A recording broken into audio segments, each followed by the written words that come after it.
Mən nazir işləyən vaxtı xarici ölkələrə getmişdim. Səhv eləməmsə Polşa idi. Adını çəkməyəcəm, o zaman orada səfir işləyən, ancaq keçmişdə Azərbaycanın böyük vəzifələr tutmuş bir nəfərlə ikilikdə söhbət eləyəndə mənim üçün çox maraqlı idi ki, 70-80-ci illərdə Ramiz Mehdiyev Mərkəzi Komitənin şöbə müdiri olub, katib olub, onda necə insan idi o?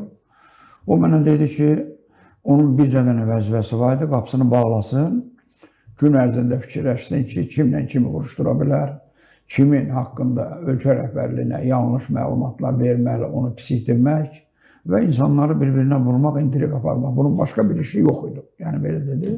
İndi sual verirsiniz kim belə deyək də əməl eləmirdi. Məsələn, bəzən deyirdi ki, cənab prezidentin görüşünə getməzdən əvvəl məndən hökmən görüşməlisiniz. Mən məsələn ona deyirdim ki, mən niyə görüşməliyəm səndən? Prezident deyim ki, sən gözləsin məni bəyəm.